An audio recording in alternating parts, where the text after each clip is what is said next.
Good morning to all. Today discuss about in a mass transfer to unit number 2 distillation. આજનો topic છે Dalton's law. એના previous લેક્ચરમાં આપણે vapour liquid equilibrium, constant pressure equilibrium and constant temperature equilibrium જોઈ ગયા હતા. And also discuss about the Raoult's law. Okay, તો today discuss about the Dalton's law, relative volatility, Henry's law and their uses. Is the most important point for our definitions, 3 or 4 marks. Okay, so start the Dalton's law.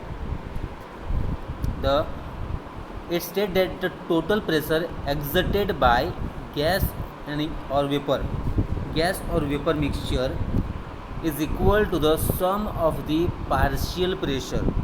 So sum of the partial pressure, okay, of components present in it. Thus, it expresses the additive nature of this partial pressure. So, more time. It states that the total pressure exerted by which one? Gas and vapor mixture is equal to the sum of the partial pressure, यानी कि P bar, यानी कि total capital P, of the components present in it. This express the additive nature of this partial pressure is called as the Dalton's law. Okay, this is the most important statement. In this mathematically formula, which one? The binary system P is equal to, यानी कि partial pressure. Also is stated that the total pressure exerted by the gas and vapor mixture is equal to the partial pressure of the component present, यानी कि अलग अलग component, यानी कि PA and PB, small PA and small PB. Which one is the P? The total આવી જશે. Sum of this partial pressure is the component is the present in it is called as the mathematically formula capital P is equal to small PA plus small PB, where capital P is the total pressure. Okay, P છે total pressure છે અને આપણા partial pressure આપ્યા છે P અને PB. There for an ideal gas vapor, the partial pressure is related to the mole fractions of this component in gas or vapor phase by the relations. Okay, for an ideal gas vapor, which one? For an ideal gas vapor, the partial pressure is related to the mole fractions of the component in a gas or vapor phase by the relations. The partial pressure is equal to the mole fraction into total pressure is 1. The component यानी कि A, any component. Okay, thus the component A यानी कि partial pressure PA is equal to the YA into P. Which one is the mole fractions for a vapor phase માટે यानी कि gas. હવે XA હતે તો mole fraction for a liquid માટે હશે for a this one. Okay, first one, this one formula in the Dalton's law statement is stated the total pressure exerted by the gas or vapor mixture is equal to the sum of this partial pressure of any component present in it. Thus, it expresses the additive nature of the partial pressure for a mathematical formula capital P is equal to PA plus PB, where P is the total pressure. For an ideal gas or vapor, the partial pressure is related to the mole fraction of the any component in gas or vapor phase by related. For which relations is the partial pressure is equal to the mole fractions into the total pressure. Okay, where YA is the mole fractions of A in a vapor phase. This is the Dalton's law. Okay, most important. Then again continue કરીશું. Knowing the vapor pressure of component A, यानी कि more volatile components છે, is a more volatile component, and B at values of temperature X and Y data can be generated for an ideal solutions as follows. Which one? Raoult's law ને follow કરીએ છીએ ને આપણે. Which one is the Raoult's law? The partial pressure is equal to the vapor pressure into mole fractions. Simply statement है ना, જે આપણે આગળ જોઈ ગયા છે. Which one? This is Raoult's law. है ना. It is commonly used for predicting the vapor liquid equilibrium. Okay, which statement? This one to this one. Okay, they said that the temperature is that the equilibrium partial pressure, na, the constitutional component as solution at a given temperature in equal to the vapor pressure for a mole fractions. એટલે આ એવા equations છે રાઉલ્સનું. Okay, એને આપણે use કરીએ છીએ આમાં, this one. Then હવે X A is equal to શું છે? X A plus X B is equal to 1.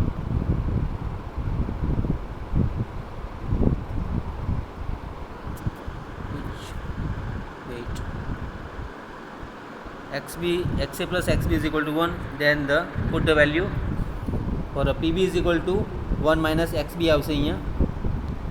Some mistakes. pa is equal to pa star into xb xa અને pb હશે તો pb 1 minus xa. There the pa is equal to ya into p જે છે આપણી પાસે value આવી રહ્યા, and pb is equal to yb into p. Okay, and the 8.5 and 8.7 we get these equations for which one? pa yani ki this one for, and last one ya into p. Okay, બંને equal ફોર્મમાં લીધું છે p ને, તો શું આવશે value? ya ને કરતા બનાવો, બાકીની ટર્મ છે તે નીચે જશે, yani ki pa/p multiplied xa है ने. એ જ રીતે વાયબી માટે બી સેમ રિલેટેડ ઇક્વેશન આવશે, વાય એ અને વાયબી માટે. ઓકે, હવે પી એ સ્ટારનું આપણી પાસે વેલ્યુ છે, પી એ સ્ટારની આવી.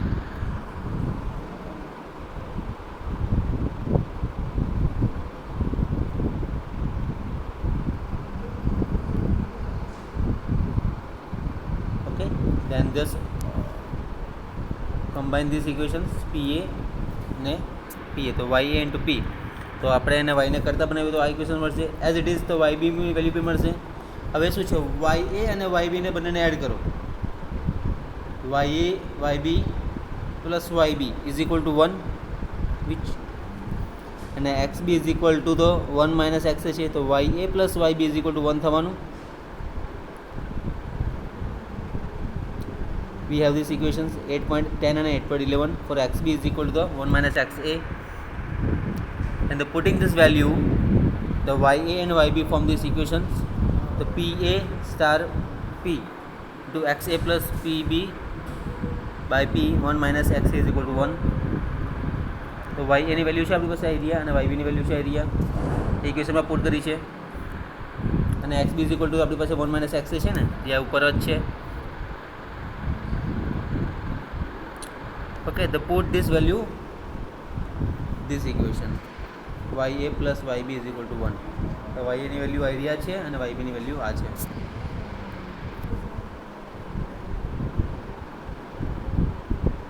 xb is equal to 1 minus x છે. હવે કરતા બનાવીએ કોને? xa કોમન કાઢી લઈએ આપણે,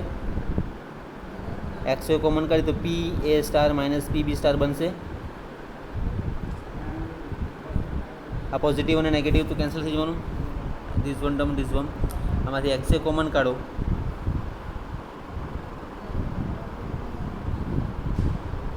તો pa minus pb. Okay, pb ને આ બાજુ લઈએ ને આપણે, આ pb નો ટર્મ છે એને આ બાજુ લઈ ગઈએ તો શું થશે? pa minus pb xa in bracket term and the p minus pb star. તો x ને કરતા બનાવીએ તો આપણને ઇક્વેશન્સ કોઈ મળશે આઈ વાળા લાસ્ટ વન, જે કોરસ્પોન્ડિંગના કના રિલેટેડ છે, is a value for vapour phase concentration obtain with the help of this equations. Okay, હવે કોના બેઝિસ પર આવશે? જે ડાલ્ટન્સ લો છે. હવે xa plus xb is equal to તો કશું નહીં, પણ આપણે પાર્શિયલ પ્રેશર્સ છે એ pa plus pb, sum of the all the partial pressures, એના partial pressure is equal to mole fraction into total pressure આવશે. હવે વેલ્યુ લીધી છે આપણે pa અને pb ની, તો pa બધાને કરતા બનાવીએ તો શું ઇક્વેશન મળશે આપણને? ya અને yb, તો yb plus ya is equal to 1 આવશે. હવે વેલ્યુ બધાની પુટ કરી દો ઇક્વેશન્સમાં, આ ઇક્વેશનમાં વેલ્યુ પુટ કરશે તો ફાઇનલ ઇક્વેશન આપણને આ જોવા મળશે. Okay, for the corresponding equilibrium value of vapor phase concentration obtained with the help of the equation 8.10. અને નેક્સ્ટ જોઈશું આપણે રિલેટિવ વોલેટિલિટી. એને આપણે પ્રૂફ કરવાનું છે એ જોઈએ એ રીતે.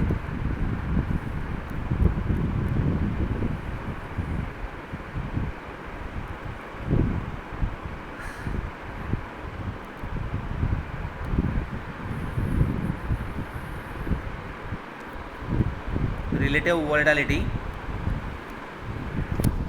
they define the ratio of a partial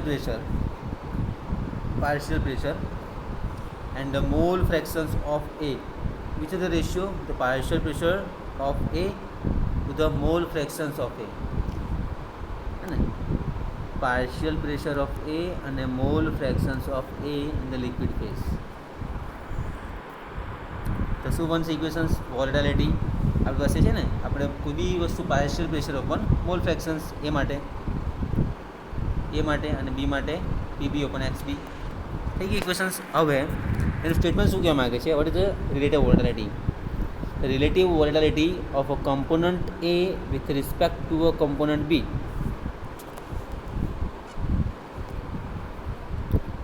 relative volatility તો કમ્પોનન્ટ A જે આવ્યા અને કમ્પોનન્ટ B આ છે, તો with respect to component B is the ratio volatility A અને કે more volatile component to volatility B. Simply યાદ રાખજો, relative volatility of a component A with respect to a component B is the ratio of volatility A અને volatility B is also known volatility of A with respect to B is denoted by this alpha AB. Okay, alpha AB ને બંનેને multiply કરશું તો શું બનશે? PA multiply XP આ ઉપર જવાનું હે ને, અને આ PB નીચે રહેવાનું અને XA નીચે રહેવાનું, એટલે આ રીતે ઇક્વેશન્સ આવશે. Alpha AB is equal to PA into XB by XA into PB. તો PYA is equal to PA and PYB plus PB. હવે આલ્ફા AB છે,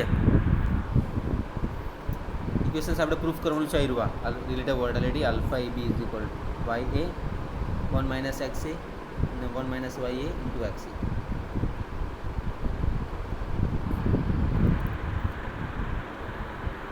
ઓકે, તો સિમ્પલી બંને ટર્મ તો મળી ગયા, બંને વેલ્યુ મળી ગઈ. હવે PA is equal two PYA અને PB is equal two PYB છે આપણી પાસે. તો આલ્ફા AB ને બંનેના ઇક્વેશનમાં આપણે વેલ્યુ મૂકી દઈએ. આલ્ફા AB અને alpha AB YA into XB upon YB into XA. તો YA ઓપન YB લઈ લઈએ અને XA ઓપન XB લઈ લઈએ તો લખાય જશે as it is. Rearranging this equations અને અરેન્જ કર્યું છે આપણે. તો આલ્ફા ABની ઇક્વેશન્સ છે આપણી પાસે YA into XB upon YB into XA આવી રહ્યું. તો YBની વેલ્યુ છે અને XBની વેલ્યુ છે 1 minus XA 1 minus YA. Put કરી દો એટલે આપણને આખું વેલ્યુ રિલેટેડ વોલેટિલિટી ઇક્વેશન મળી ગયું. આ જ ફાઇનલ ઇક્વેશન્સ છે, આપણે આ જ ફોલો કરવાનું છે, બાકીની કોઈ જરૂરિયાત છે નહીં બાકીની. ઓકે, બાકીનું related volatility PA by PB આ બે એક લખી શકાય. અને relative volatility is a measure of the separability by distillation. when the alpha is equal to 1, a separation by distillation is not possible. The separation by distillation is possible for a relative volatility value greater than 1. Larger the value of the relative volatility, the easier is the separation by distillation. Easily separation by the distillation. This is the final equations, relative volatility. Okay. જોઈ લો એકવાર ફરી. લાસ્ટમાં આપણે જોવાનું છે henries લો. Simply equation પરથી જ ખ્યાલ આવે છે કે આલ્ફા ઇક્વેશન છે, તો હવે વેલ્યુ YBની વેલ્યુ શું છે 1 minus XA અને XB 1 minus XA થી વેલ્યુ આપણે પુટ કરી દઈએ એટલે આપણને ફાઇનલ ઇક્વેશન આપણને આ મળશે રિલેટિવ વોલેટિલિટી. ઓકે, હવે જોઈશું આપણે હેનરીઝ. ઓકે, તો અત્યાર સુધી જોયું આપણે એના યુનિટ નંબર 2 ડિસ્ટિલેશનમાં વેપર લિક્વિડ ઇક્વિલિબ્રિયમ. એમાં કોન્સ્ટન્ટ પ્રેશર કોન્સ્ટન્ટ ટેમ્પરેચરનો ગ્રાફી જોયો. રિલેટિવ વોલેટિલિટી કોને કહેવાય એ જોયું.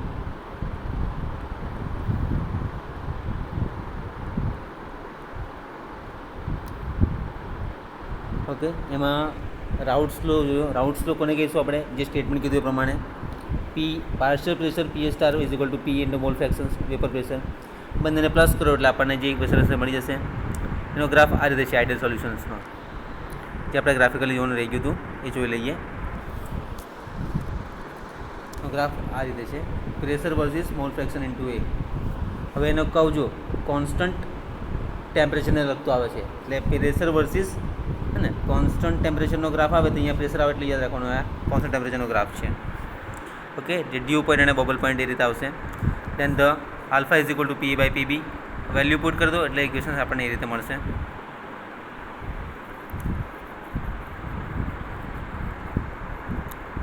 ઓકે, ધ રિલેટિવ વોર્ડાલિટી જોઈએ આપણે. રિલેટિવ વોર્ડાલિટી કોને કહીશું?